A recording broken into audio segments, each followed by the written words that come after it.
Walang HM. Mangupa lang.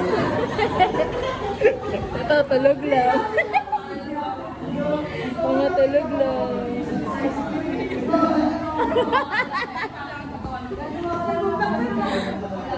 Bye! Hi guys, nandito tayo sa burol ng isang naming kaklase. Nakablock ko.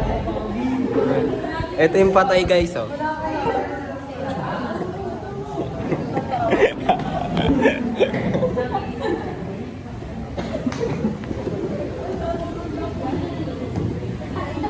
Dito na yung teacher namin, guys.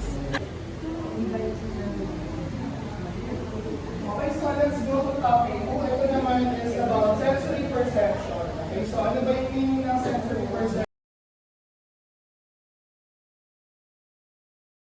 Let's say blueberry, pero dahil hindi wala, ano ba? Red plus ano?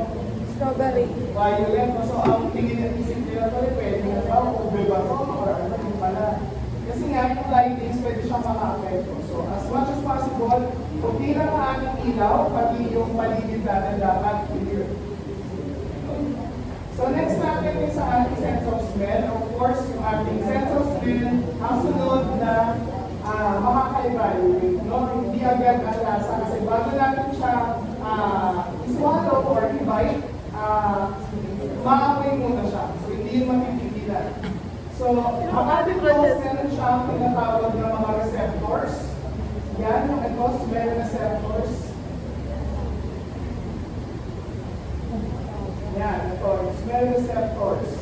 So, nandito siya sa may ibabaw ng ating nose. Kaya nga kapag tayo ay isipon na mapagay ng ating ilong, no, dahil sa ating congestion ng ating ilong, ay hindi tayo makaamoy ng maayos. And with that, kasama na rin natin panglasa. Kasi yung smell and dila, ating taste, ay magkalutong yan. So kaya nga kapag kayo ay tumikim yan ng adobo, naka-blind test kayo, naka-blindfold, takip yung ilong, maaaring hindi nyo masabing adobo agad. Pwede sabihin nyo, maasim lang siya. O kaya, hindi nyo malasahan yung ilang part ng bawang. Yung toyo, hindi ma-identify. Kasi meron dapat smell na rugtong yun. Kaya di ba pag tayo ay may mga simon nila na automatic wala tayo panglasa. So meron dalawang parts na ginagamit, orthonasal and retronasal. Orthonasal yung nasa unahan, yan yung unang nakakasmit. And then retronasal, once na naswallow natin yung pulon para magbibigay ulit sa additional information yung ating food. Di ba kaya minsan parang may aftertaste? Hindi parang nabigyan yung aftertaste after nyo na yung ito. So, meron tayo orthonasal and retronasal. So, during smelling ng ating food, meron tayong protocols na ginagawa. And ito naman, basic naman ito na knowledge dapat sa mga panels. So, okay, magalala yung mga kukunin kong panels ay alam na rin naman nila to. So, oriented na sila dito. So, dapat sila ay maayos ang kanilang physical condition, wala silang malagat or whatever para amoy sila ng maayos. Hindi sila dapat nag-chew ng gum kasi nga nakakasira yun na sensitivity ng smell. And then, hindi rin dapat kumain na maamong na food kasi same principles ng gum, nakakasira sila ng smell. Pagsuot ng perfume or even kayo kung kayo yung magpapa-evaluate, please avoid wearing strong smelling perfume or wag na lang mag-perfume at all during sensory evaluation na lang. Okay? So, walang magpapabango kasi nga, or any strong smelling na nilalagay sa katawan kasi it can hinder, lalo kung kayo yung nag-serve or nag-get, hindi yan pare-parehas. Meron silang kanya-kanyang mga inputs nila sa ating mga food product, depende sa mga ilang factors. So, ito yung mga iba't ibang factors. We have here ito nga, yung socio-cultural, no? Yung kanyang context, environment, and culture. Kung meron silang certain culture na nakaka-apekto, kinalakihan nilang mga pagkain, or mga madalas nila, expose sila ng mga food doon. And then, intrinsic attributes. So, pag sinabi natin intrinsic, sa food product natin, yun ay present, no? Kagaya ng mga lasa, texture, nandun siya. Okay? Pag sinabi naman natin extrinsic attributes, Kagaya ng packaging, yung pinaglagyan niya. No? Di ba sabi natin kanina, nakaka-apekto yung packaging. Example natin, pansikan mo ng kulay pula, saka yung corn. Una, na kulay dilaw at pula, nakakalito yung ginawa nila. So yun yung mga expensive factors. And of course, yung labels. Kaya nga part ng product level natin yung labeling para ma-enhance yung gusto nyo. Yung parang kahit hindi pa nila nakikipan, meron silang idea sa product na inyong ginawa. Okay, so ano pa ba? Biomedical term, ibabalikan natin ito, no, para alam nyo kung paano mag-actual. So at least dito may idea na tayo, pero tuturo ko pa rin kung paano mag-actual na sensor evaluation.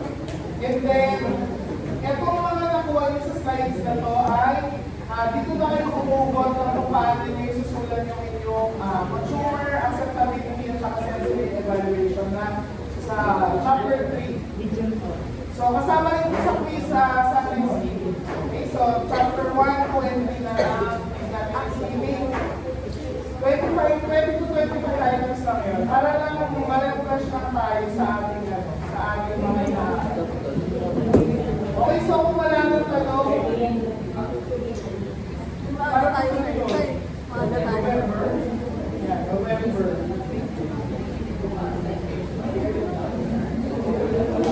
So, ito na rin pala, i-orienting na lang din kayo. Lahat ng magiging advisor si Ma'am Joanne, di ba, napili ni Ma'am Joanne nyo. Kaya, meron kasi nagpakonsult sa kanya, so biguan na ni Ma'am Joanne yun. Lahat na nagpakonsult ni Ma'am Joanne, December na ang final defense. Kasi wala siya ng January.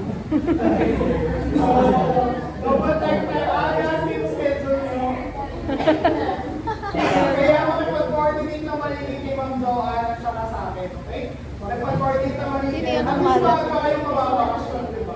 So kung mapipili ni Ma'am Joanne yung research nyo or kayo mismo yung lumapit kay Ma'am, ano lang naman, schedule lang yan.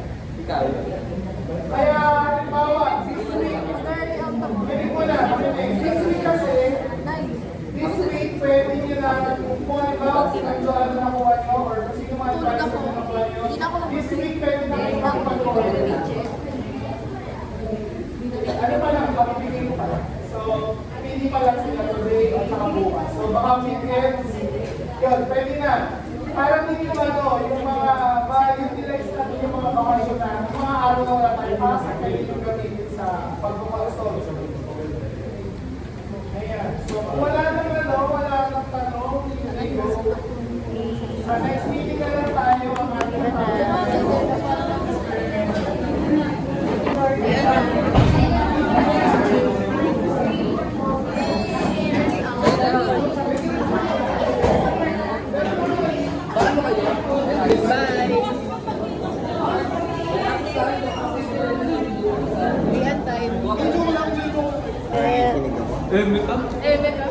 Ito lang inaantay. Hindi ako yung nag-notes eh. Walang mangyayari dyan eh. Hindi man talaga dyan ang naman tayo research nila. Bala kayo. Pauwi na po kami. Yung pinag-aaral eh. Oo eh. Sorry, Dave. Lumayo lang sa doon. Akala ko kung sino no. Ano pa? Well, Napaka mapagpanggap mo. Isang araw sa tayo. Madal. Wait, natin ako ng Eddie. Gagi. Sakay, ano ko sa isa kayo. Ganda ko dyan. Nirent namin yung jeep. Dinadaya kasi ni IC. Si Isilat ba nagawa? Oo nga eh. O yung kinapayroll ako. Sahod yung inaano ko. Init. Kaya kitang bigyan ng sahod. Malaki. Ay taray. Joke lang. Yaman. Mas malaki nga kinakaltas mo eh, kaysa sa ano eh. Ang kapal mo, bakit? Late ka eh. Kakatasan ko yung late mo. Late ba yung Ba, kasama pa rin yung late na 5 minutes ng 7, pinapasok ako, boy. Oo, kasama pa rin. Yung late pa rin yun. Oo. Aga pa nga nung sa schedule eh. Pati dito, nag-aaway kayo. Tayo lang. Oh, GMA! Hello, guys. Oh, lang si GMA! Salag sa Goodbye. Nirentahan ng 4A. Diretso Kanson! Diretso Kanson!